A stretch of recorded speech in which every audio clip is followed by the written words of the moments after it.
शाम जिनकी नए झगड़ों में फसादों में कटी, रात बस खुदकुशी करने के इरादों में कटी, ऐसे कमबख्तों को मरने से बचा लूं तो हंसूं। भारत में रहना है तो भारत से प्यार करो, नहीं इस भारत से मुख मोड़ जाइए।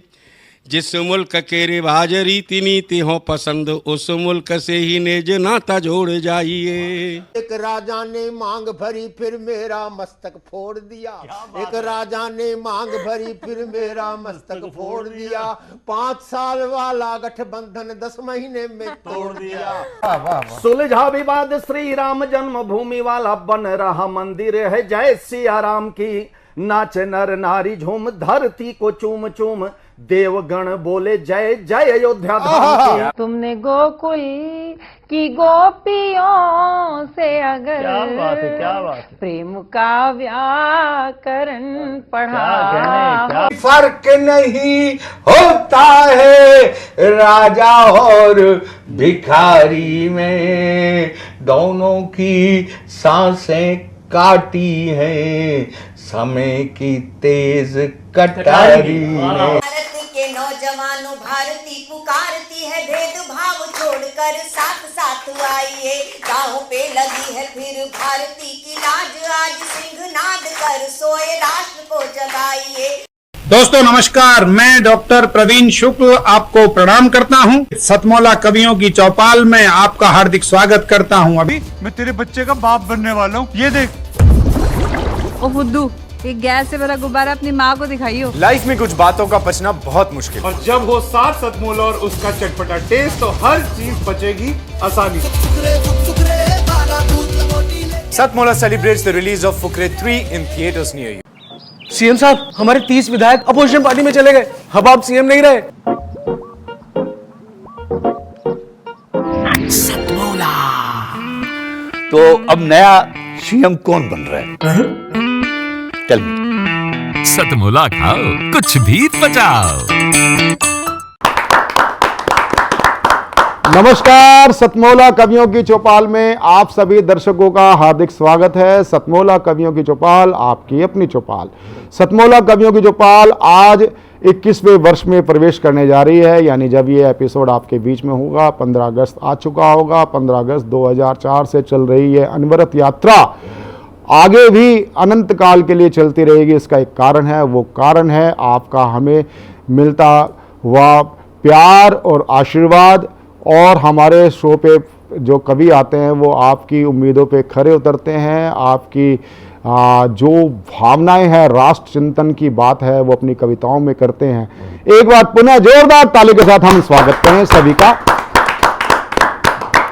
सतमौला कवियों की चौपाल, ये साधना टीवी के हमारे राकेश गुप्ता जी जो चेयरमैन हैं, अनिल मित्तल जी जो इस कार्यक्रम के संरक्षक हैं, सतमौला ग्रुप के चेयरमैन हैं, ये उनके शिव संकल्प का परिणाम है जो आज हम 21वें वर्ष में प्रवेश कर रहे हैं। सतमौला कवियों की चौपाल में आज मैं जिनको सबसे पहले एक काव्य आहुति के लिए जो अनुष्ठान में डाली जानी है, उसके लिए मैं जिनको आह्वान करना चाहता हूं, वह होते हैं देश के, बहुत देश ही नहीं, देश के लाडले युवा तो हैं। युवा से आगे जो बड़ी बात है कि वो उन्होंने देश की सरहदों को पार करके अपनी भगवा कविताओं, मैं ओज कविता नहीं, भगवा कविता, और भगवा भी उन्होंने धारण कर रखा है और भगवा मैंने भी धारण कर रखा है। भगवा कविताओं से, और चाहे वो गोवंश के प्रति हो, चाहे वो राष्ट्र के प्रति हो, अपने अलख जगाते फिरते हैं। ऐसे मेरे प्रिय लाडले भाई अमित शर्मा का जोरदार तालियों के साथ हम स्वागत करें। अमित शर्मा जी। मित्रों, जब कश्मीर की बात करते हैं तो कश्मीर में हम उन लोगों का भी जिक्र करते हैं जो घाटी से विस्थापित कर दिए गए, जिनको रातों रात मारकर काटकर भगा दिया गया। एक film I the Kashmir file, उस फिल्म को आने के बाद बहुत सारे धड़े इस देश में सक्रिय हुए। उन्होंने कहा कि ऐसा तो कुछ हुआ ही नहीं था, लेकिन जब बहुत सारे लोग सामने आए, दिल्ली में बैठे हुए लोग सामने आए, तब जाकर एक कविता लिखी थी, क्योंकि एक प्रश्न चिन्ह लगा दिया कि एक धर्म विशेष आतंकवादी है, एक धर्म विशेष का रंग आतंकवाद का रंग है। मित्रों, जो रंग मैंने पहना है यह आतंकवाद का रंग नहीं है। हम कौन लोग हैं, क्या लोग हैं, किसी पे कोई कटाक्ष नहीं है, बहुत विनम्रता की कविता है। मैंने इसमें यही बताया है कि क्या हुआ कश्मीरी पंडितों के साथ, क्या हुआ कश्मीर में लोगों के साथ, कि पाप कभी नहीं करते हैं हम, सदा पाप से डरते हैं। आदरणीय दादा क्या है, कौन लोग हैं हम, हमारी पहचान क्या है, कि पाप कभी नहीं करते हैं हम, सदा पाप से डरते हैं, तुलसी का पूजन करते हैं, रोज जलहरी भरते हैं, और रोज परिंदे अपनी छत पर दाना चुगने आते हैं। बड़े बड़े उपहासों को भी हम यूं ही सह जाते हैं, बड़े बड़े उपहासों को भी हम यूं ही सह जाते हैं। और ताकत के दम पर हमने किसे सताया ये बोलो, ताकत के दम पर हमने किसे सताया ये बोलो, तलवारों की धार दिखाकर तिलक लगाया ये बोलो। अरे जिहादी जो मैल था उसको, जिहादी जो मैल था उसका हमने साफ किया था जी, 17 बार मोहम्मद गौरी हमने माफ। बहुत अच्छे, बहुत अच्छे, बहुत अच्छे, बहुत अच्छे, बहुत अच्छे। 17 बार मोहम्मद गौरी हमने माफ किया था जी। मैं यदि सहिष्णु ना होता, सबसे बड़ा सहिष्णु मित्रों में हूं, 17 बार इस देश पर आक्रमण हुआ, 5 बार इस देश का बंटवारा हुआ, हमने उफ तक नहीं की। उसके बाद भी हमने सद्भाव का पाठ पूरी दुनिया को पढ़ाया। तब जाकर मैं कहता हूं कि 17 बार मोहम्मद गौरी हमने माफ किया था जी। मैं यदि सहिष्णु ना होता, कश्मीर में काटा ना जाता। मैं यदि सहिष्णु ना होता, कश्मीर में काटा ना जाता। मैं यदि सहिष्णु ना होता, ये भारत बांटा ना जाता। मैं यदि सहिष्णु ना होता, गुरुओं पर वार नहीं होते। मैं यदि सहिष्णु ना होता, गुरुओं पर वार नहीं होते। आर्यवृत्त इस भारत के टुकड़े हर बार नहीं होते। बहुत अच्छे, आर्यवृत्त भारत के टुकड़े हर बार नहीं होते। और मैं यदि सहिष्णु ना होता, मैं यदि सहिष्णु ना होता तो कोई कलंकी ना कहता।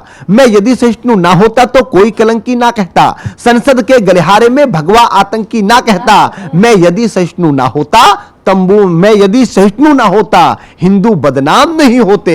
मैं यदि सहिष्णु ना होता, तंबू में राम नहीं होता। बहुत अच्छे, बहुत अच्छे, बहुत अच्छे। मैं यदि सहिष्णु ना होता, हिंदू बदनाम नहीं होते। मैं यदि सहिष्णु ना होता, तंबू में राम नहीं होते। साहब, सहिष्णुता का पूरी दुनिया में इससे बड़ा उदाहरण नहीं मिल सकता कि हम 29 साल तो माननीय सर्वोच्च न्यायालय के द्वार पर खड़े रहे कि माननीय सर्वोच्च न्यायालय चाहे इधर फैसला दे दे या इधर फैसला दे दे, 100 करोड़ की आबादी उस फैसले को मानेगी। धरती पे इससे बड़ी सहिष्णुता की कोई मिसाल नहीं है। और 492 साल प्रतीक्षा करने के बाद जब मर्यादा पुरुषोत्तम का मंदिर बनता है, तब कहता हूं कि मैं यदि सहिष्णु ना होता, तंबू में राम नहीं होते।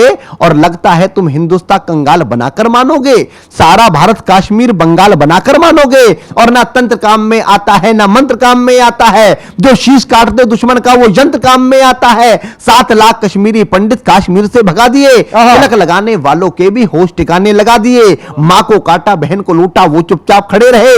गाड़ी बंगले वाले भी राहत शिविरों में पड़े रहे। अरे पंडितों, सागर से बहती पतवार उठा लेते। ललकारता उन लोगों को आखिर कैसे भागे कश्मीर की घाटी छोड़कर 7 लाख लोग। उन लोगों को क्या करना चाहिए था कि अरे पंडितों, सागर से बहती पतवार उठा लेते, 7 लाख में से केवल 100 ही हथियार उठा लेते और दुश्मन की छाती पर जाकर सीधे ही तन जाते। तुम केवल कुछ दिन की खातिर ही परशुराम बन जाते। बहुत अच्छे, बहुत अच्छे, बहुत अच्छे, बहुत अच्छे, बहुत अच्छे, केवल कुछ दिन की दुश्मन की छाती पर जाकर सीधे ही तन जाते तुम। केवल कुछ दिन की खातिर ही परशुराम बन जाते तुम। तो पाक का झंडा ना होता, पाक का झंडा ना होता, इस हिंदुस्तान की माटी में हर हर महादेव के नारे लगते कश्मीरी घाटी में। बहुत अच्छे, बहुत अच्छे, बहुत बहुत बहुत बहुत। अब मैं जिनको मैं प्रस्तुत करना चाहता हूं वो हैं उस पीढ़ी के कवि,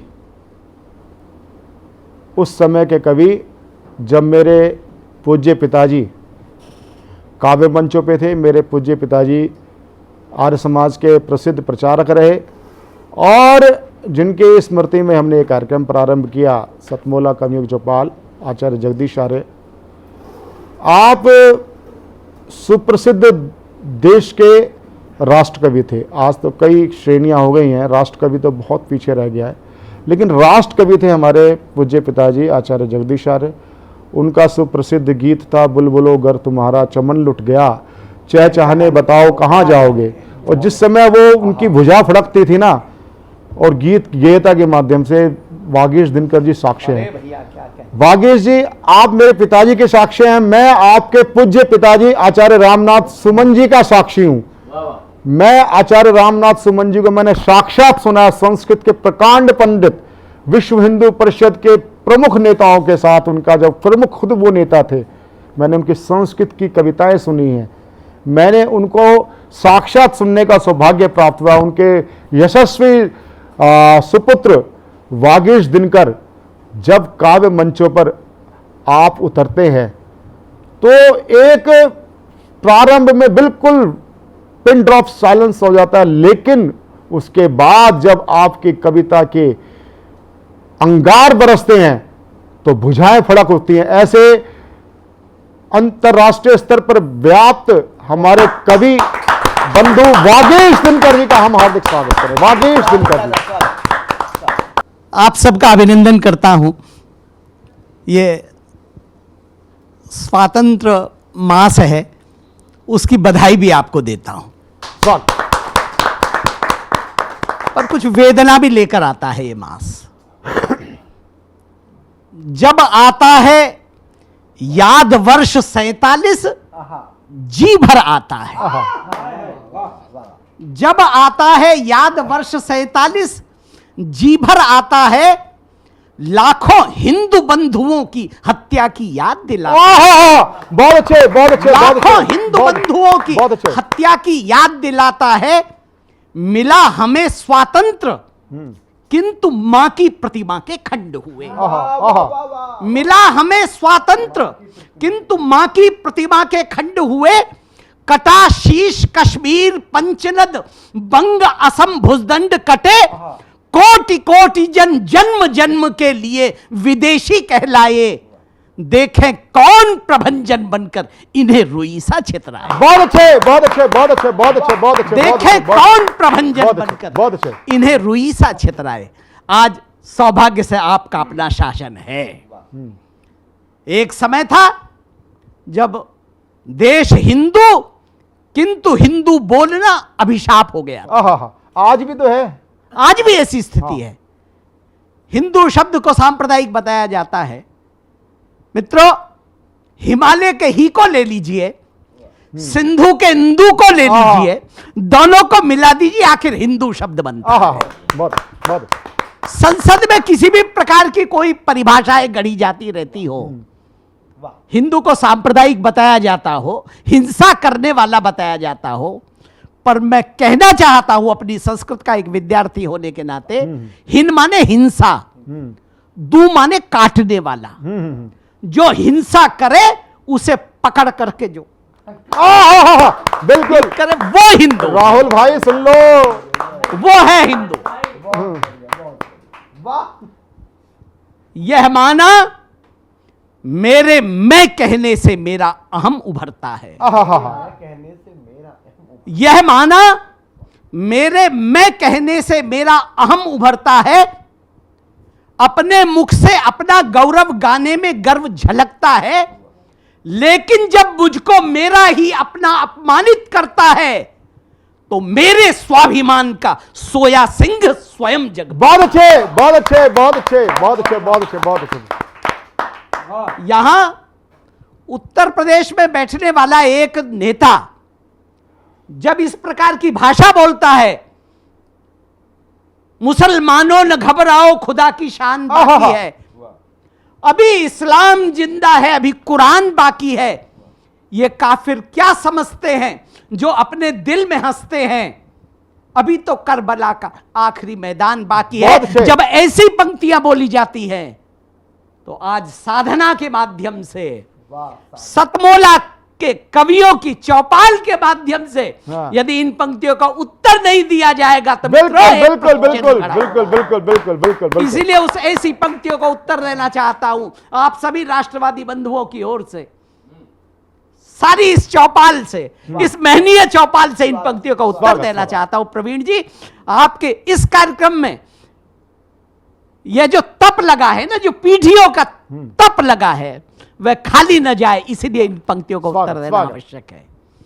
मुसलमानों समझ लो, समझने का वक्त बाकी है, अभी हिंदू रगों में शिवाजी का रक्त। बहुत अच्छे, बहुत अच्छे, बहुत अच्छे, बहुत अच्छे, बहुत अच्छे, बहुत अच्छे, बहुत अच्छे, बहुत अच्छे। मुसलमानों समझ लो, समझने का वक्त बाकी है, अभी हिंदू रगों में शिवाजी का रक्त बाकी है।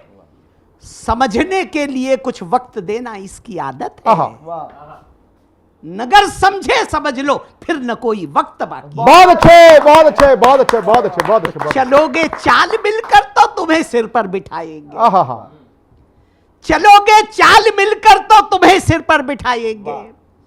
तुम्हारे साथ मिलकर ईद मुहर्रम मनाएंगे। अगर तुम वोट के सौदागरों के बन के शैदाई हमें अपना न मानोगे, तुम्हें दोजख दिखाएंगे। बहुत अच्छे, बहुत अच्छे। तो भुला दो ख्वाब ये दिल से, भुला दो ख्वाब ये दिल से कि अपना मीर बाकी है। हमारा कोई भी रिश्ता न उससे पीर बाकी। बहुत अच्छे, बहुत अच्छे, बहुत अच्छे, बहुत अच्छे, बहुत अच्छे। हमारा कोई भी रिश्ता न उससे पीर बाकी है। हमारे राष्ट्र की पहचान सच्ची राम से ही है। क्या बात है? उसी की जन्मभूमि पर भुवन की तामीर बाकी। बहुत अच्छे, बहुत अच्छे, बहुत उसी की जन्मभूमि पर भुवन की तामीर बाकी। और हमने दिखा दिया, हमने दिखा दिया। इसीलिए निवेदन करता हूं, आदिकाल से अब तक मैंने जग को अपने गले लगाया। आदिकाल से अब तक मैंने जग को अपने गले लगाया।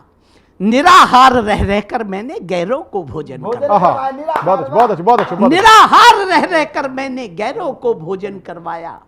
कभी नहीं इच्छा की मैंने औरों से कुछ भी पाने की। बहुत अच्छे, बहुत अच्छे, अद्भुत। कभी नहीं।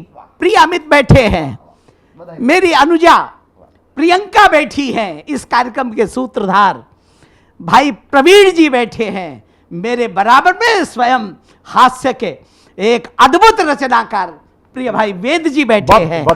इन सब की उपस्थिति में कहना चाहता हूं, निराहार रह रहकर मैंने गैरों को भोजन करवाया। कभी नहीं इच्छा की मैंने औरों से कुछ भी पाने की।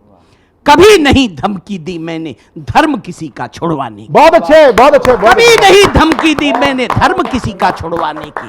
इसीलिए मेरे आंगन में निर्भय ईशु पुत्र रहता है। इसीलिए मेरे आंगन में निर्भय ईशु पुत्र रहता है। मुसलमान भी स्वतंत्रता से अल्लाह अकबर कहता है।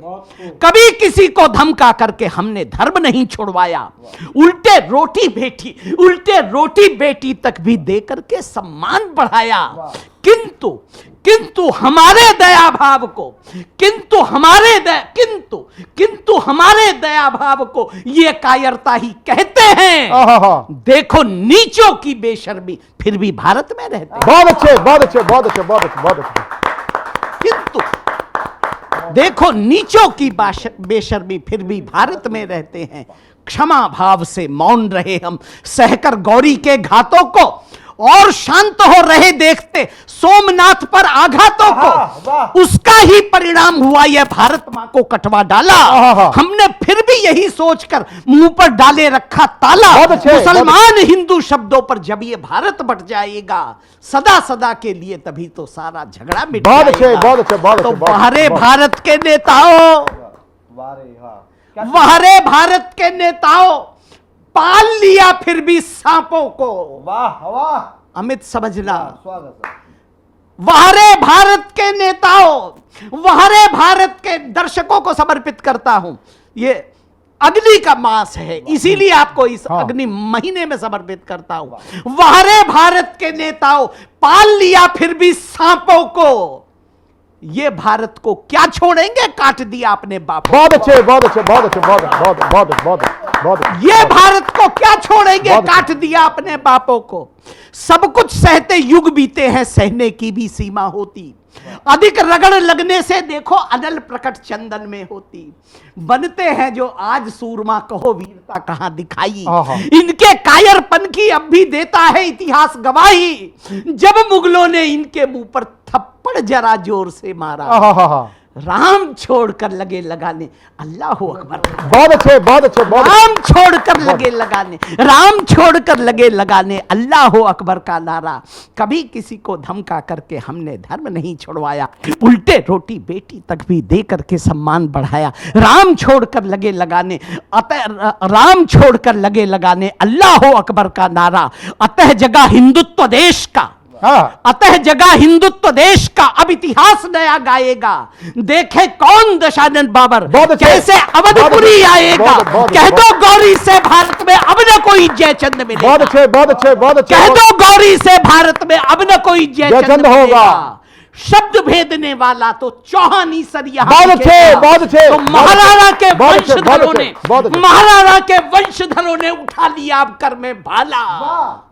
नहीं बचा पाएगा तुझको उनसे तेरा अल्लाह ताला। बहुत अच्छे, बहुत अच्छे, बहुत अच्छे, बहुत अच्छे। महाराणा के वंशधरों ने, महाराणा के वंशधरों ने उठा लिया अब कर में भाला। नहीं बचा पाएगा तुझको उनसे तेरा अल्लाह ताला।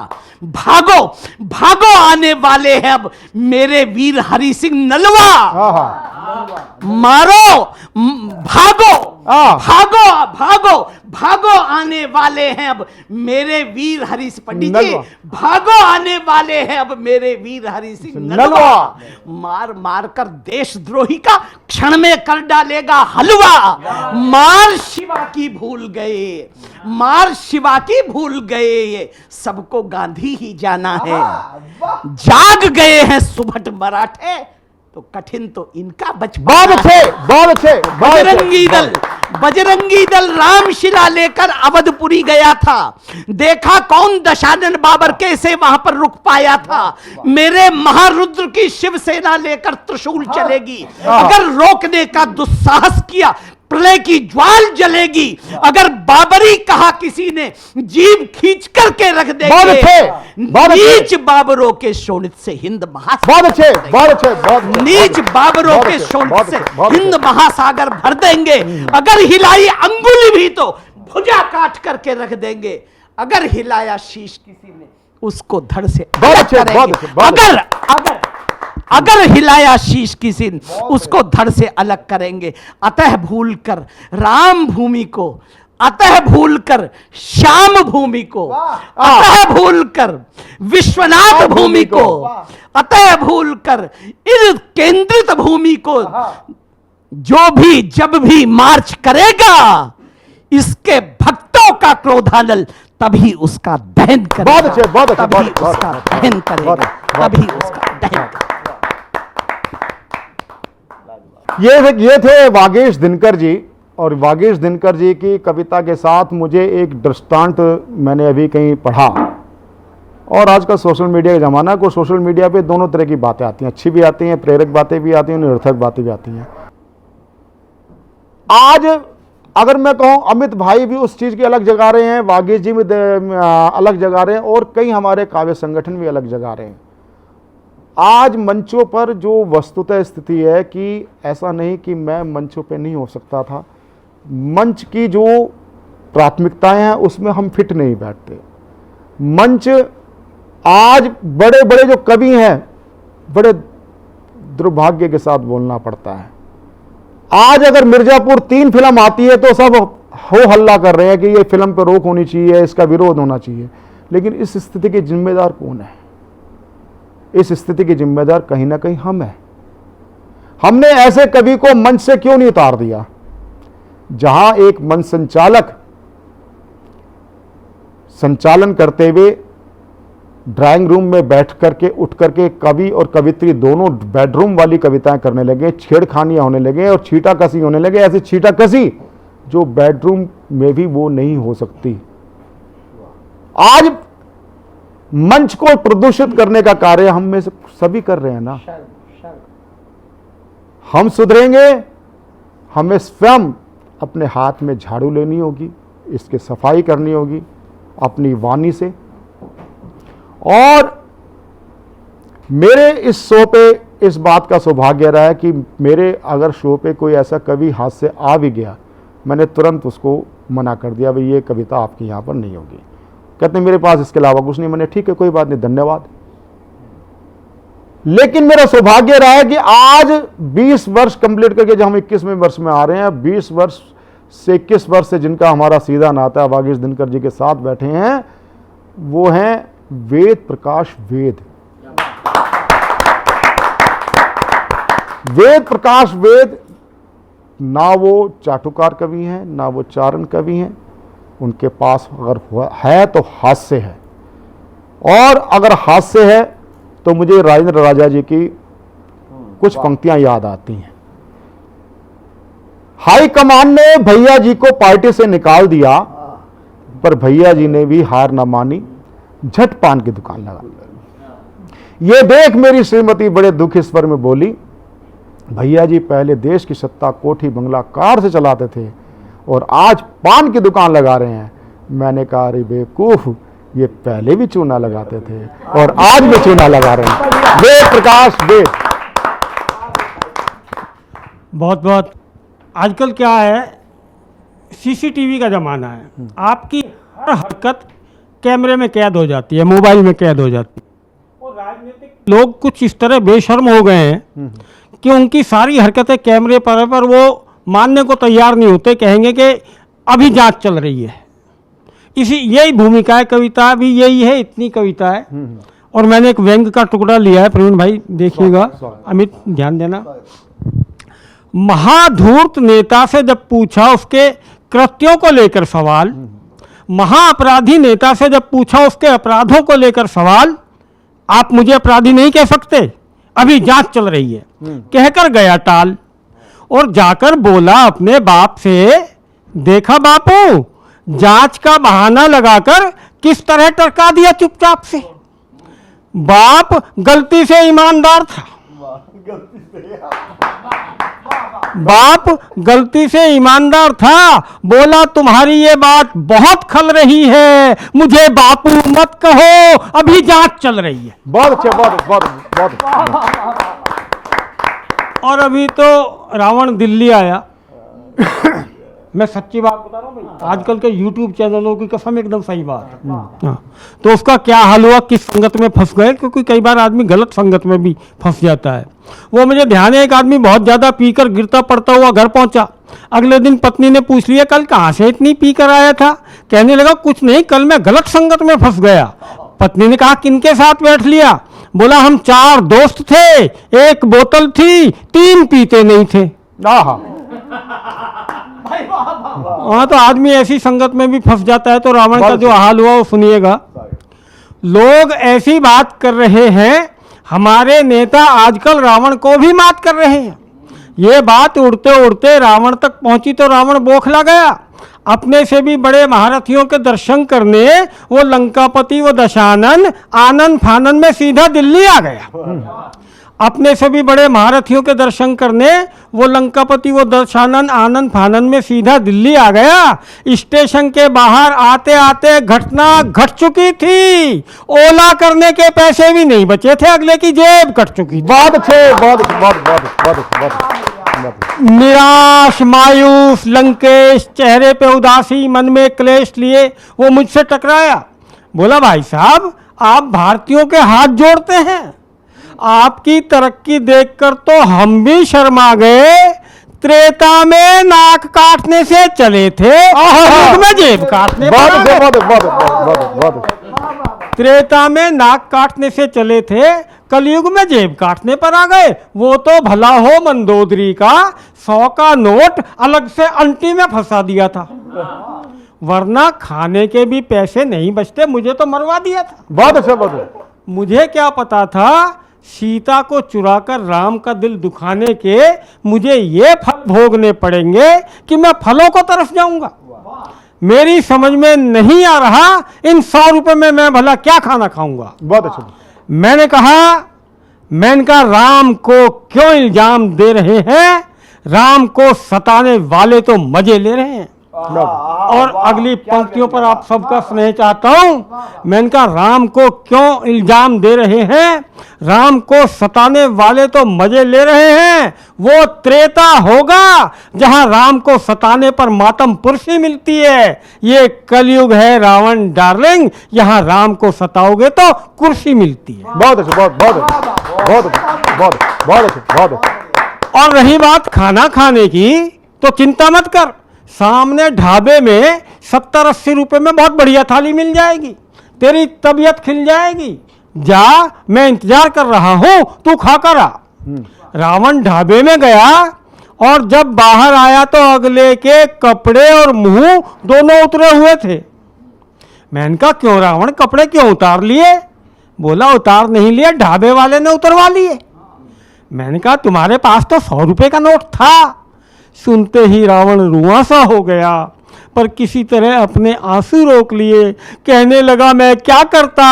अगले ने 70 रुपए पर हेड के हिसाब से 700 ठोक दिए। बहुत अच्छे, बहुत अच्छे, बहुत बहुत अच्छे, बहुत अच्छे, बहुत अच्छे। अगले ने 70 रुपए पर हेड के हिसाब से 700 ठोक दिए, पर अब मुझे कोई गिला नहीं है। अब मैं ये ही सोचकर नहीं रोता कि जिन नेताओं के दर्शन करने के चक्कर में मेरा ये हाल हो गया, अगर सच में उनके दर्शन हो गए होते तो मेरा क्या हाल होता, तो मेरा क्या हाल होता।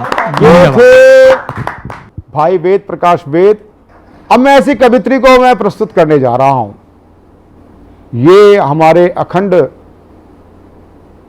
भारतीय दिवस के मौके पे हमने किस वर्ष में हम प्रवेश कर रहे हैं, उस अखंड हिंदुस्तान के एक पुण्य स्मरण पर मैं देश की लाडली ओजस्वी कवित्री, जिनका नाम होता है प्रियंका राय।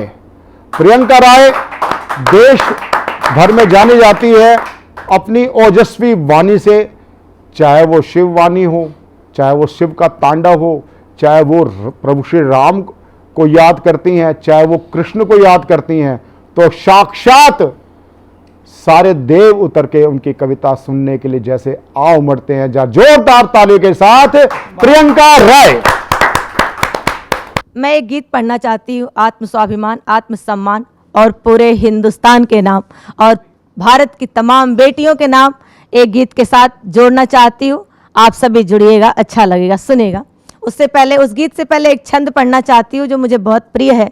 निसंदेह मेरे सतमोला के सभी दर्शकों को भी पसंद आएगा, जुड़िएगा। निज मातृभूमि की जो बात यदि आ गई तो चूड़ियों में अपनी रवानी लिख दूंगी मैं। नारी अस्मिता की आन बान और शान लिए हाड़ी रानी जैसी स्वाभिमान लिख दूंगी।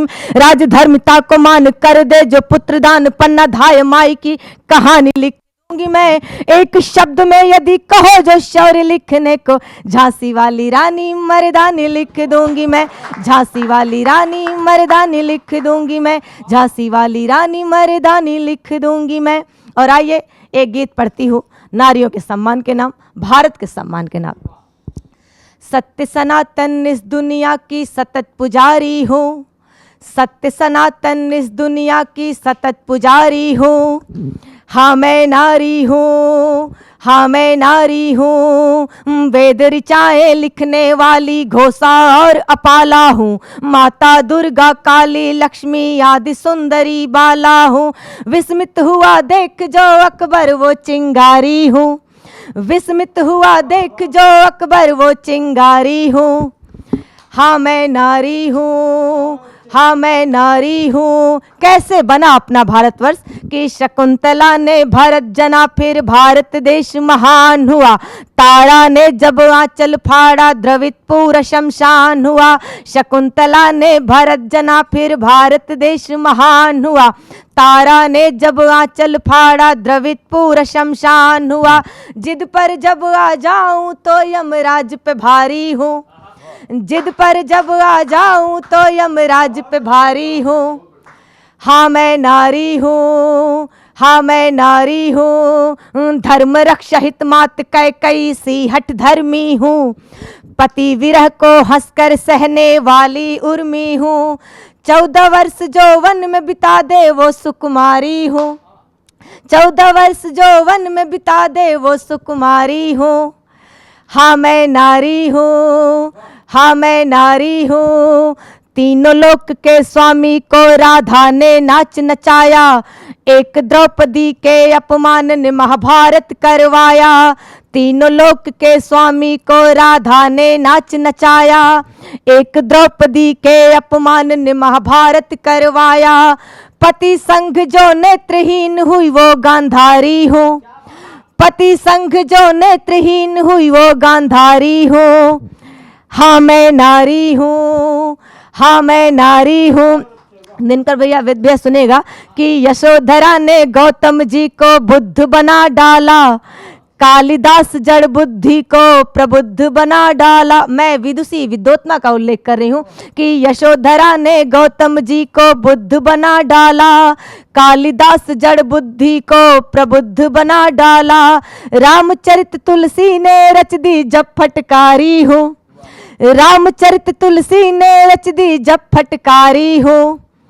हाँ मैं नारी हूँ, हाँ मैं नारी हूँ, बेगम हजरत महल चनम्मा मैं रजिया सुल्तान हूँ। बेगम हजरत महल चनम्मा मैं रजिया सुल्तान हूँ। दीपदान कर देने वाली पन्ना धाय महान हूँ। दत्तक पुत्र बांध कर करती घुड़सवारी हूँ।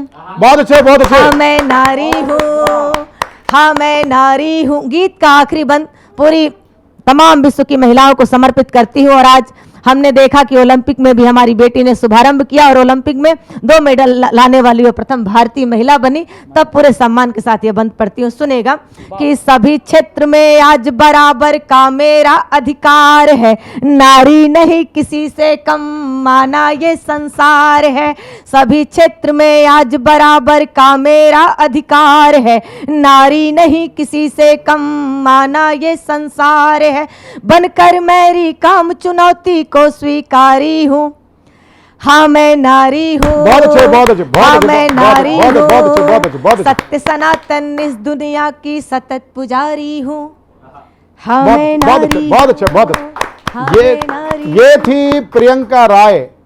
प्रियंका राय ने जो अपनी कविता के माध्यम से बात करी और आज वर्तमान में ओलंपिक तक ले आए। और वो आपको पता है, आज हमारे बीच में है सुप्रसिद्ध विद्वान, राजनीति के पुरोधा, और आपने अटल जी, चौधरी चरण सिंह जी, कर्पूरी ठाकुर जी, सभी के साथ आपने काम किया है। आप देश के लब्ध प्रतिष्ठित राजनेताओं में उच्च श्रेणी के जाने माने आप नेता हैं, राजनेता हैं। मैं आपसे कुछ बातें मैं करूंगा। तो सबसे पहले आपसे मैं जानना चाहूँगा कि आप सतमोला कवियों की चौपाल में आए, और सतमोला कवियों की चौपाल में आप आए, और कल ही मैं आपका एक कार्यक्रम देख रहा था, इंडिया टुडे ग्रुप का प्रोग्राम था, ऊपर वाला सब देख रहा है। आज जो सबसे ज़्यादा जो बात होती है वो होती है आजकल संसद में जिस प्रकार की भाषाएं बोली जा रही हैं, जिस प्रकार की अभद्रताएं होती हैं, उसके बारे में आप क्या कहेंगे? धन्यवाद प्रवीण जी और सभी साथियों। आपने बहुत सामयिक और अलार्मिंग सवाल उठाया है। बड़ी मेहनतों के बाद, बड़ी कुर्बानियों के बाद, बड़ी तकलीफ़ों के बाद हमको आज़ादी मिली। इसमें गांधीवादी तरीके से लड़ने वाले स्वतंत्रता सेनानी भी थे, और भगत सिंह और ऊधम सिंह की तरह से, और नेताजी सुभाष चंद्र बोस और चंद्रशेखर आज़ाद की तरह से अपने अपने तरीके से उत्कृष्ट इच्छा और अभिलाषा के साथ भारत माता पर कुर्बान होने वाले लोग भी थे। सभी के संयुक्त प्रयासों को प्रणाम करते हुए भारत की जो संसद है वो इस समय 140 करोड़ लोगों का प्रतिनिधित्व कर रही है। ये सही है। देश लंबी गुलामी के बाद आज़ाद हुआ, शिक्षा भी संपूर्ण नहीं थी, और लंबी गुलामी ने एक मानसिकता भी हम लोगों की बनाई, जिससे छुटकारा पाने में भी अभी कभी समय लगेगा। वर्तमान में जो गतिरोध है वो बहुत अफसोसजनक है, निराशाजनक है।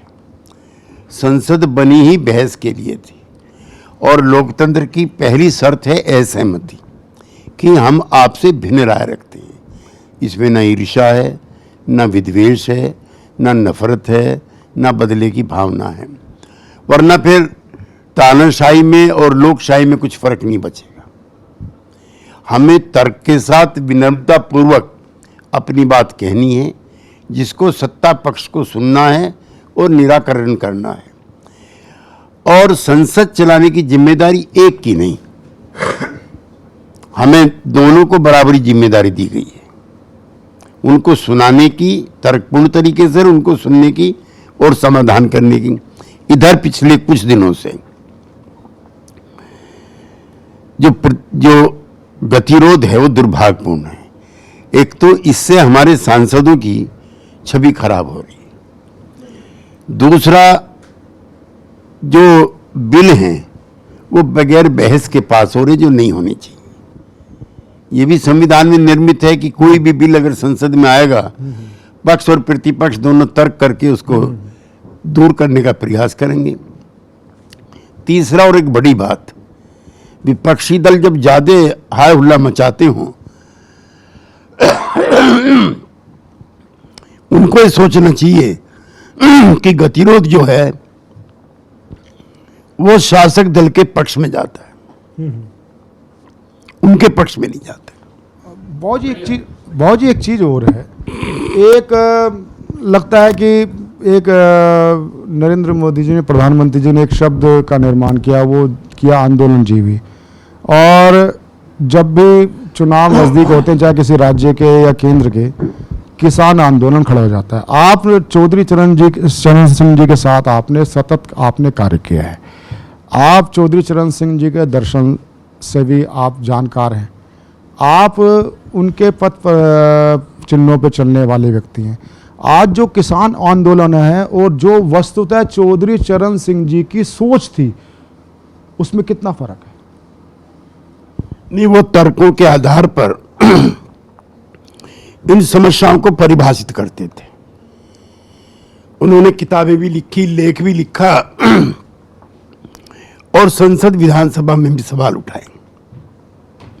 जो पहली पंचवर्षीय योजना बनी उसमें कृषि के लिए 35% का बजट आवंटित किया गया था और इंडस्ट्री के लिए 15%। धीरे धीरे सरदार पटेल की मृत्यु हो चुकी थी, कृषि पर ध्यान कम हो चुका था और जो तीसरी पंचवर्षीय योजना बनी है उसमें कृषि का बजट घट करके 15% हो गया और इंडस्ट्री का 35% हो गया। गरीबी बढ़ी, बेरोजगारी बढ़ी। इस पर चौधरी साहब ने लिखा भी और कांग्रेस की अधिवेशन में भी सवाल उठाया, लेकिन तब तक बहुत लेट हो चुका था। लेकिन 1964 में पंडित नेहरू ने संसद में स्वीकार किया, हालांकि उसके बाद उनकी मृत्यु भी होगी और ये बहुत लेट भी था, कि मुझको कृषि पर अतिरिक्त ध्यान देना चाहिए था। 1947 में जब देश आजाद हुआ है, गेहूं और चावल भी विदेश से आते थे। उस समय हमारी निगाहें बंदरगाह पर रहती थी कि किसी तरह से जहाज आएगा विदेश से और अगले दिन खाना मिलेगा। मैं अटल जी के समय फूड कॉरपोरेशन ऑफ इंडिया का चेयरमैन रहा हूं, उस नाते भी और एक जागरूक पॉलिटिकल एक्टिविस्ट के नाते भी आप सब लोगों की जानकारी में लाना चाहता हूं। आज दुनिया का नंबर 1 का गेहूं उत्पादक भारत है। आज दुनिया का नंबर 2 का चावल उत्पादक भारत है। आज नंबर 2 का चीनी निर्माता, गन्ना निर्माता भारत है। और अब नंबर 1, नंबर 2 जो एक्सपोर्ट होता है वो भारत से हो रहा है, गेहूं का भी, चावल का भी और चीनी का भी। ये आत्मनिर्भरता 75 वर्षों में हमने प्राप्त की है, जिसके लिए इस देश के किसान की जितनी भी प्रशंसा की जाए और कृषि वैज्ञानिकों की उतनी का। बाबू जी, आपने हमारे कार्यक्रम को समय दिया। आप सतमोला कवियों चौपाल में आए। आप से हम शुभकामना चाहते हैं, जहाँ सभी कवियों को और साहित्य समाज को अपना संदेश देने की कृपा करें। नहीं, मैं अपने प्रारंभिक संबोधन में भी प्रवीण जी इसकी प्रशंसा की है और सतमौला के जो ओजस्वी और विद्वान कवि हैं वो अपने संबोधन के माध्यम से समाज को और श्रोताओं को आंदोलित भी करेंगे, आश्चर्यचकित भी करेंगे अपने संबोधन से, और एक प्रभावशाली असर उनके दिलो दिमाग पर छोड़ेंगे, चूंकि कविता भी झंझोरती है, ये किसी की वंदना में नहीं गाई जाती। ओजस्वी कवि वही हैं जो समय की नब्ज को पकड़ करके समाज के दर्पण बनने का काम करें। जो सतमोला के जो कवि मेरे साथी हैं, ये क्षमता उनके अंदर मुझको दिखती भी है। धन्यवाद। मैं सतमोला कवियों चौपाल की ओर से श्री अनिल मित्तल, संरक्षक सतमोला कवियों चौपाल, चेयरमैन सतमोला ग्रुप से, और साधना टीवी के अपने राकेश गुप्ता जी और गौरव गुप्ता जी की ओर से, साधना परिवार की ओर से, इस दिन परिवार की ओर से और सतमोला परिवार की ओर से आपका हार्दिक अभिनंदन और आपको हार्दिक आभार प्रकट करता हूं कि आप हमारे शो पे पधारे। हार्दिक और अभी सतमोला कवियों की चौपाल में अभी आप अनेक आप कवियों को सुनेंगे और ये एक विशेष आयोजन है सतमोला कवियों की चौपाल। कमर्शियल ब्रेक के बाद नए कवियों के साथ आप जुड़े रहेंगे। मिलते हैं एक छोटे से कमर्शियल ब्रेक के बाद। मैं तेरे बच्चे का बाप बनने वाला हूँ, ये देख। ओ बुद्धू, एक गैस से भरा गुब्बारा अपनी माँ को दिखाइयो। लाइफ में कुछ बातों का बचना बहुत मुश्किल है। और जब हो साथ सतमोला और उसका चटपटा टेस्ट, तो हर चीज बचेगी आसानी से। Satmola celebrates the release of Fukre 3 in theaters near you.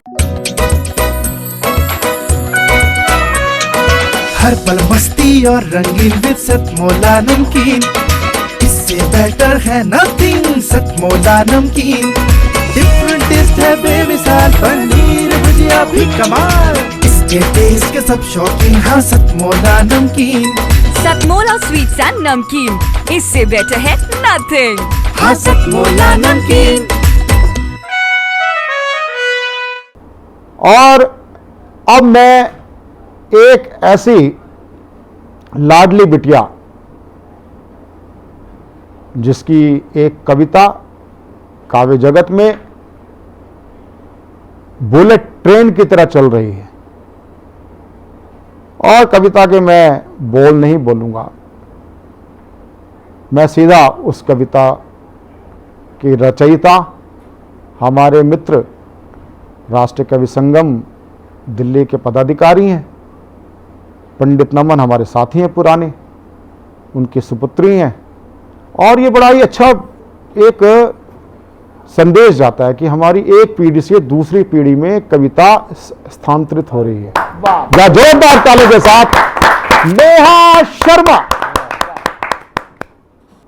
Satmola कवियों की चौपाल के सभी दर्शकों को मेरा नमन। 21वीं सदी भारत की सदी है। गर्व से कहिए कि हम सभी भारतीय हैं। 4 पंक्तियां सुना रही हूं।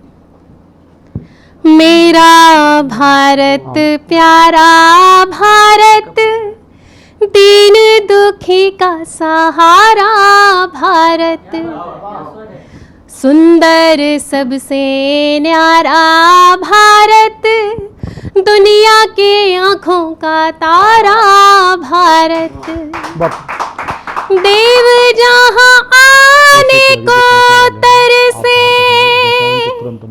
देव जहां आने को तरसे, भक्ति की शक्ति की धारा भारत, जब जब धरती पे संकट आया, संकट मोचक बन गया भारत, जब जब धरती पे संकट आया, संकट मोचक बन गया भारत। हमारे प्रधानमंत्री जी हमेशा एक बात कहते हैं, यही समय है, सही समय है। मैं विकसित भारत अभियान 2047 के अंतर्गत आपको एक रचना सुनाने जा रही हूं। सुनो हे बंधु, सुनो हे साथी, तुम्हें भारती जगा रही है। सुनो हे बंधु, सुनो हे साथी, तुम्हें भारती जगा रही है। यही समय है, सही समय बता रही है। सुनो हे बंधु, सुनो हे साथी, तुम्हें भारती जगा रही है। तुम ही हो केशव, तुम ही हो माधव, तुम ही भगत सिंह की चेतना हो।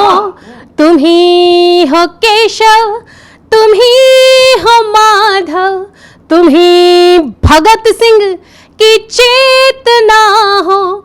तुम ही हो राणा शिवा, तुम ही हो, तुम्हारी हस्ती बता रही है। सुनो हे बंधु, सुनो हे साथी, तुम्हें भारती जगा रही है। करो समर्पित तुम अपना तन मन, विकसित भारत का लेकर प्रण। करो समर्पित तुम अपना तन मन, विकसित भारत का लेकर प्रण। मुझी में पलकर बड़े हुए हो, ये मेरी मिट्टी बता रही है। सुनो हे बंधु, सुनो हे साथी, तुम्हें भारती जगा रही है। उठो जगोर बढ़ो सनानी, सबसे आगे हिंदुस्तानी। उठो बढ़ो और जगो सनानी, सबसे आगे हिंदुस्तानी। युगों पुरानी है मेरी गाथा, तुम्हारी प्रगति बता रही है। सुनो हे बंधु, सुनो हे साथी, तुम्हें भारती जगा रही है। सुनो माँ धरती है थर थराई, जिधर भी देखो उधर लड़ाई। सुनो माँ धरती है थर थराई, जिधर भी देखो उधर लड़ाई। तुम ही दवाई करोगे भाई, ये पूरी दुनिया बता रही है। सुनो हे बंधु, सुनो हे साथी, तुम्हें भारती जगा रही है। यही समय है, सही समय है, तुम्हें भारती बता रही है। सुनो हे बंधु, सुनो हे साथी, तुम्हें भारती जगा। बहुत अच्छे, बहुत अच्छे, बहुत। तो ऐसे व्यक्तियों से बचने के साथ साथ में हमको अगर साथ रहना है तो प्यार के साथ में इस भारत में रहना है। और प्यार की बात करने के लिए, श्रृंगार की बात करने के लिए प्रयागराज संगम की नगरी से हमारे बीच में पधार रहे हैं अगले कवि के रूप में आनंद दीक्षित जी का मैं स्वागत करता हूं आप सबकी जोरदार तालियों के माध्यम से। गीत में प्यार व मनुहार पर भी लिखता हूँ, गीत में प्यार व मनुहार पर भी लिखता हूँ, और यार की जुल्फ या रुखसार पर भी लिखता हूँ। और जब यहाँ रोज घोटालों की परत खुलती है, और गीत तब मुल्क के गद्दार पर भी लिखता हूँ। आइए श्रृंगार का एक गीत है। खत्म हो गई तेरी मेरी कहानी, खत्म हो गई, खत्म हो गई तेरी मेरी कहानी। कहाँ का मैं राजा, कहाँ की तू रानी। हमें याद अब भी है जब हम मिले थे, हमें याद अब भी है जब हम मिले थे, सतरंगी सपनों से अंग अंग खिले थे, और चाहत की खुशबू से महका था गुलशन, चाहत की खुशबू से महका था गुलशन, फूलों को रंग तेरे लब से मिले थे, तन मेरा पावन था, तन मेरा पावन था, मन धानी धानी, खत्म हो गई तेरी मेरी कहानी, अब तो है तन्हाई हिस्से में आई, अब तो है तन्हाई हिस्से में आई, यादें घटा बन के मन में है छाई, कैसा सिला ये कैसा सिला ये मोहब्बत का आखिर, रुसवाई हमने जमाने से पाई, सबने तो समझाया, सबने तो समझाया, दिल ने न मानी, खत्म हो गई तेरी मेरी कहानी। तीसरा बंद है जी, स्वागत है। रस में मोहब्बत भी हमने निभाई, रस में मोहब्बत भी हमने निभाई, दरगाह पे चादर हमने चढ़ाई, और दर दर पे जाकर, दर दर पे जाकर दुआ हमने मांगी, फरियाद सबको भी हमने सुनाई, नहीं हमने पाई, नहीं हमने पाई कोई मेहरबानी, खत्म हो गई तेरी मेरी कहानी। अंतिम बंद है, एक बार फिर से। उम्मीद कोई नजर में न आती, उम्मीद कोई नजर में न आती, न कोई है संदेशा न कोई है पाती, और केवल धुआं ही धुआं जिंदगी में, केवल धुआं ही धुआं जिंदगी में, जलन ही बनी अपने जीवन की धाती, कटेगी तेरे बिन, कटेगी तेरे बिन अब जिंदगानी, खत्म हो गई तेरी मेरी कहानी। धन्यवाद भाई, ये कहानियाँ खत्म हुई हैं, मैं कहानी को खत्म नहीं मानूंगा। क्यों कहानी को खत्म नहीं माना जाएगा? क्योंकि मेरा ये मानना है कि प्रेम में ज़रूरी नहीं है कि हम जुड़कर ही प्रेम को पूर्णता दे सकें। पंक्तियाँ निकल के आती हैं, मेरे गीतों ने तेरे अधर को छुआ, मेरे गीतों ने तेरे अधर को छुआ, मेरे एहसास ने सज सवर के छुआ, मेरे गीतों ने तेरे अधर को छुआ, मेरे एहसास ने सज सवर के छुआ, मन में आशाएं जागी तुम्हें देख कर, मन में आशाएं जागी तुम्हें देख कर, प्यार से प्यार की एक नजर ने छुआ, प्यार से प्यार की एक नजर ने छुआ। तो हम नजर से भी छूकर काम चला सकते हैं। बड़े भाई के दौर में ऐसा कुछ रहा होगा, लेकिन छोटे भाई ने ऐसा इजाद कर लिया है। तो ये भंडार की तरफ हम जब गए तो भंडार में ऐसे प्यार के अनोखे स्वरूप देखने को मिले। तो ऐसे ही पूरन भंडारी जो साहिबाबादी हैं, हम उनके पास चलते हैं। दिल्ली से अभी अभी पधारे हुए हैं, उनको मैं आमंत्रित करता हूं आप सबकी जोरदार तालियों से अगले कवि के रूप में। नमन मंच को। और सभी साथियों को, और जो श्रोतागण सुनेंगे या देखेंगे उन सबको भी नमन। जी जी।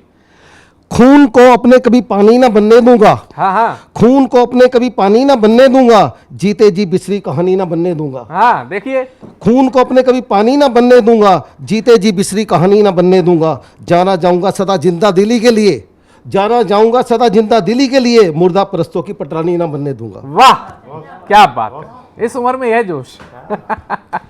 और हम लोग शब्दों में ही खोए रहते हैं, शब्दों का ही मनन करते रहते हैं, शब्दों में कोई रात दिन पीते रहते हैं। तो उसी पे मेरी एक गजल है जिसका मैं आपको मिसरा सुना रहा हूँ। अल्फाज के जालों में हम यूं ही उलझे रहते हैं, अल्फाज के जालों में हम यूं ही उलझे रहते हैं, कोई सुने ना सुने, कोई पढ़े ना पढ़े, हम अपने दिल की कहते हैं। लगे रहो। अल्फाज के जालों में हम यूं ही उलझे रहते हैं, परेशान रहे ताउम्र दुनिया को खुश करने में, परेशान रहे ताउम्र दुनिया को खुश करने में, परवाह किसे है अब, परवाह किसे है अब, खुद को खुश करते रहते हैं, अल्फाज के जालों में हम यूं ही उलझे रहते हैं, कोई पढ़े ना पढ़े, कोई सुने ना सुने, हम अपने दिल की कहते हैं। बहुत सुंदर। और मैं अभी कुछ मिसरे ही सुना रहा हूँ अपनी गजलों के। ख्वाहिशों ने अभी कहाँ दम तोड़ा है, ख्वाहिशों ने अभी कहाँ दम तोड़ा है, ख्वाहिशों ने कहाँ दामन छोड़ा है, ख्वाहिशों ने अभी कहाँ दम तोड़ा है, ख्वाहिशों ने कहाँ दामन छोड़ा है, जिंदगी क्यों जुदा ख्वाहिशों से रहे, जिंदगी क्यों जुदा ख्वाहिशों से रहे, ख्वाहिशों ने कहाँ मेरा साथ छोड़ा है। बहुत सुंदर। सच है इश्क के बिना तो मेरा गुजारा नहीं, सच है इश्क के बिना तो मेरा गुजारा नहीं, बदनाम कर दो इश्क में, सच है इश्क के बिना तो मेरा गुजारा नहीं, बदनाम कर दो इश्क में मुझे ये गवारा नहीं, बदनाम कर दो इश्क में ये मुझे गवारा नहीं, इश्क में तेरी सूरत और सीरत का भी तो कसूर था, हाय हाय हाय हाय, इश्क में तेरी सूरत और सीरत का भी तो कसूर था, अकेले महज कसूर था नजरों का सारा नहीं। वाह वाह वाह वाह, बहुत सुंदर। यूं तो बुझता हुआ दिया हूं अपनी कहानी में, यूं तो बुझता हुआ दिया हूं अपनी कहानी में, आप नहीं है, नहीं समझा कमजोर खुद को जवानी में। बहुत सुंदर। यूं तो बुझता हुआ दिया हूं अपनी कहानी में, नहीं समझा कमजोर कभी खुद को जवानी में, कमजोर समझ बैठे हैं जो संभल कर रहना, कमजोर समझ बैठे हैं जो संभल कर रहना, आग लगा सकता हूं आज भी पानी में। वाह, बहुत सुंदर। हम आपसे काफी इंस्पायर हैं। खुद ही सुना देंगे बर्बादी का किस्सा, खुद ही सुना देंगे बर्बादी का किस्सा, पूरी तरह बर्बाद तो हो जाने दो, हाय हाय, खुद ही सुना देंगे बर्बादी का किस्सा, पूरी तरह बर्बाद तो हो जाने दो, अभी लिखनी शुरू की हैं गजलें, गजलों को आबाद तो हो जाने दो। बहुत सुंदर। बन जाएगी गजल शुरुआत करते हैं, बन जाएगी गजल शुरुआत करते हैं, चलो आपकी बात पे ही बात करते हैं, बन जाएगी गजल चलो शुरुआत करते हैं, आपकी बात पे ही बात करते हैं, निकलने लगते हैं अल्फाज खुद दिल से, निकलने लगते हैं अल्फाज खुद दिल से, जब गम जाके दिल पे आघात करते हैं। बहुत वाह वाह वाह। गम में भी खुशी ढूंढते रहते हैं, गम में भी खुशी ढूंढते रहते हैं, इसे ही जीने की कला कहते हैं, गम में भी खुशी ढूंढते रहते हैं, इसे ही जीने की कला कहते हैं, कुछ भी पास ना हो भले हमारे, कुछ भी पास ना हो भले हमारे, फिर भी हम आनंद में रहते हैं। वाह। शौक जीने का था जीता चला गया, शौक जीने का था जीता चला गया, हाथ में जाम आया पीता चला गया। हाय हाय हाय हाय। शौक जीने का था जीता चला गया, हाथ में जाम आया पीता चला गया, अब परवाह कौन गमों की करे, अब परवाह कौन गमों की करे, गमों को शब्दों में सीता चला गया। बहुत ही शानदार आपने जोश भरे कविता पाठ को पढ़ा, और आप यही कहना चाह रहे, जो हम जवानी में थे वो हम आज भी हैं, वो दिख भी रहा था। आप कहीं ना कहीं यही कहना चाह रहे थे कि चाहे जितना जोर लगा लो और मुझको बदल ना पाओगे, दिल दिमाग को यह समझा लो मुझको बदल ना पाओगे, सबसे मेरी बुराई करते जैसे बहुत भले हो तुम, जाओ खुद को तुम संभालो मुझको बदल ना पाओगे। बहुत ही शानदार कविता पाठ आपका। अगले कवि के रूप में हमारे बीच में दिल्ली से एक ऐसे व्यक्तित्व पधारे हुए हैं जिन्होंने गीत गज़ल के साथ साथ कई विधाओं पर अपनी कविताओं को लिखा हुआ है। आज वो प्रभु श्री राम के अनन्य भक्त प्रभु महावीर हनुमान जी की स्तुति में अपनी चंद पंक्तियों से शुरुआत करेंगे और गजल पर जाकर के अपने कविता पाठ को विराम देंगे। मैं बुलाना चाहता हूं दिल्ली से पधारे हुए सुरेश मेहरा राज जी को, आप सबकी जोरदार तालियों के माध्यम से। धन्यवाद, शुक्रिया।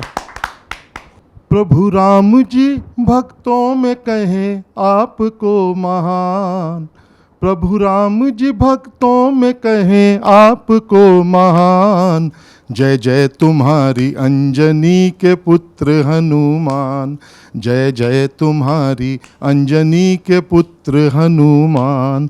हम सबको अपनी भक्ति दे दो हे कृपा निधान, जय जय तुम्हारी अंजनी के पुत्र हनुमान, जय जय तुम्हारी अंजनी के पुत्र हनुमान।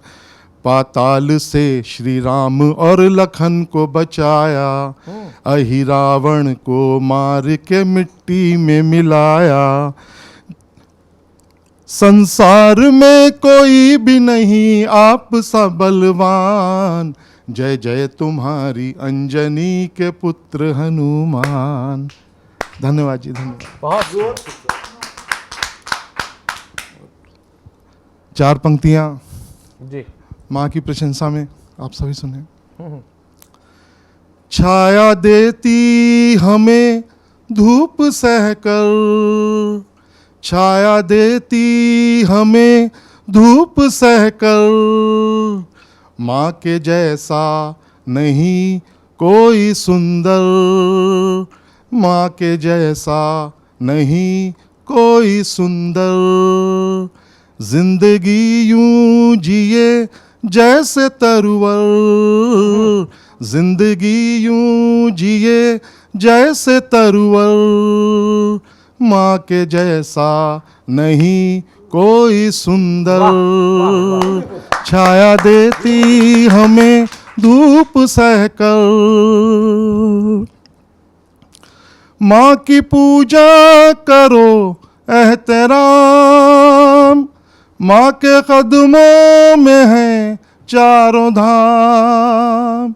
माँ की पूजा करो एहतराम, माँ के कदमों में है चारों धाम। यही अल्लाह है यही ईश्वर, माँ के जैसा नहीं कोई सुंदर।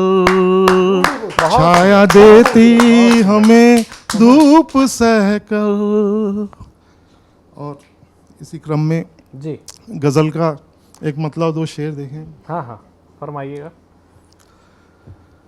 एक तरफा ही बेकरारी है, क्या लचक, एक तरफा ही बेकरारी है। ऐसी यारी भी कोई यारी है, ऐसी यारी भी कोई यारी है, एक तरफा। और शेर देखें भैया। स्वागत। हर किसी में उछालते हो तुम, हर किसी में उछालते हो तुम, क्या मेरा प्यार रेज़गारी है, क्या मेरा प्यार रेज़गारी है, एक तरफा। एक शेर और सुने भैया। जिसकी बरसों से इंतजारी थी, जिसकी बरसों से इंतजारी थी, आज भी उसकी इंतजारी है, आज भी उसकी इंतजारी है, एक तरफा। धन्यवाद भैया। एक गजल, बहुत एक संदेश है गजल में छुपा हुआ। हाँ, वो मैं कहना चाहता हूँ आखिर में बिल्कुल। हाँ हाँ। 4 मंजिलों वाला एक मकान दिखा, 4 मंजिलों वाला एक मकान दिखा, आज मुझे सपने में हिंदुस्तान दिखा। बहुत सुंदर। आज मुझे सपने में हिंदुस्तान दिखा। पहली मंजिल पर भोले के जयकारे, पहली मंजिल पर भोले के जयकारे, हवन यज्ञ और पूजा का सामान दिखा, आज मुझे सपने में हिंदुस्तान दिखा। बहुत सुंदर। दूजी मंजिल पर नगमा ज़ेबा सलमा, दूजी मंजिल पर नगमा ज़ेबा सलमा, कलमा पढ़ता साहिल और रहमान दिखा, आज मुझे सपने में हिंदुस्तान दिखा। सिमरन की अरदास तीसरी मंजिल पर, सिमरन की अरदास तीसरी मंजिल पर, संगत देता तबले पर वरदान दिखा, आज मुझे सपने में हिंदुस्तान दिखा। भैया ये सिमरन और वरदान मेरे दोनों बच्चे हैं। मेरी बेटी सिमरन। बहुत सुंदर। और चौथी मंजिल पर जीसस की रहमत का, चौथी मंजिल पर जीसस की रहमत का, धन्यवाद करता डेविड और जान दिखा, आज मुझे सपने में हिंदुस्तान दिखा। और आखिरी में देखें क्या कहना चाह रहा हूं कि मेरा सुंदर सपना टूट गया पल में, मेरा सुंदर सपना टूट गया पल में, मेरा सुंदर सपना टूट गया पल में, जब इस घर को घूर रहा शैतान दिखा। मेरा सुंदर सपना टूट गया पल में, जब इस घर को घूर रहा शैतान दिखा, आज मुझे सपने में हिंदुस्तान दिखा। धन्यवाद।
सतमोला कवियों चौपाल में अभी तक आप सुन रहे थे देश के सुप्रसिद्ध नवांकुर, वृद्धांकुर और वरिष्ठ कवि हमारे साथ थे। और सतमोला कवियों चौपाल में हम अब सुनते हैं हमारे सतमोला कवियों की चौपाल के संरक्षक श्री अनिल मित्तल जी, जो सतमोला ग्रुप के चेयरमैन भी हैं। आज ये कार्यक्रम 21 वर्ष का तो हो ही रहा है, जो इनका शिव संकल्प है हमारे साथ, वो ये एक ना रुकने टिकने वाली यात्रा है, आगे बढ़ती रहेगी, ऐसा उनका शिव संकल्प है। श्री अनिल कुमार मित्तल जी। नमस्कार दोस्तों, मैं अनिल मित्तल, चेयरमैन सतमोला ग्रुप। मैं जैसे आप सब लोग जानते हैं कि 2004 के अंदर मैंने सतमोला कवियों की चौपाल आरंभ करा परवीन आर्य के साथ मिलके। तो हमारा उद्देश्य दोस्तों यही था कि जो आज ये काव्य पाठ है, जो ये बुद्धिजीवी वर्ग जो ये सुंदर काव्य पाठ हम लोग करते हैं, तो वो धीरे धीरे आज के ज़माने में लुप्त ना होता जाए। जो आज मॉडर्नाइजेशन चल रहा है, जितना टीवी पे हम और भी चीज़ें बढ़ती जा रही हैं, तो ये ना हो कि हमारी पुरानी जो ये एक संस्कार थे, पुरानी सभ्यता थी, कविता पाठ था, वो धीरे धीरे ये लुप्त होता जा रहा था। तो इसीलिए हम दोनों ने मिलकर 2004 के अंदर सतमोला की कवियों की चौपाल आरंभ करी, जिसके अंदर हम ऐसा प्लेटफॉर्म देते रहे हैं जिसके अंदर नए से नए कवि, जो भी कवि काव्य पाठ उसमें करना चाहे उसका स्वागत करते हैं हम लोग, उन्हें मौका देते हैं नए नए कवियों को। और आप लोगों से यही निवेदन है कि जो भी चाहे आप पहली बार काव्य पाठ करते हैं तो आप सब सतमोला कवियों की चौपाल के प्लेटफॉर्म पर आएँ, आप लोगों का स्वागत है। उसके अंदर आप अपनी मौलिक कविताओं को सुनाएं, उनके अंदर जो भी कमी होगी तो हमारे पुराने जो एक्सपीरियंस कवि हैं वो उनको सुधारेंगे और आपको और इम्प्रूव करने की कोशिश करेंगे। आपसे निवेदन है कि सतमोला कवियों की चौपाल में आएँ और अपना काव्य पाठ करें।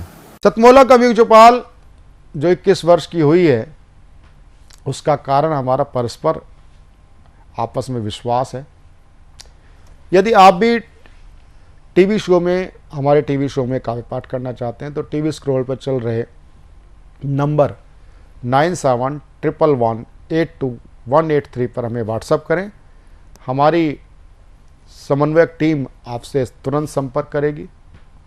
आप हमारे साथ 5 वर्ष के सदस्य बने और आपने जैसे अब हमारे टीवी शो में देखते हैं कि बिना पक्षपात के ही हमारा कार्यक्रम सभी को बराबर मौका देते हुए चलता है। आप अपना स्वर्णिम भविष्य बना सकते हैं हमारे साथ चलते हुए। एक अनथक यात्रा में हमारे साथ काव्य अनुष्ठान में सहभागी बने, सतमोला कवियों के साथ जुड़ें।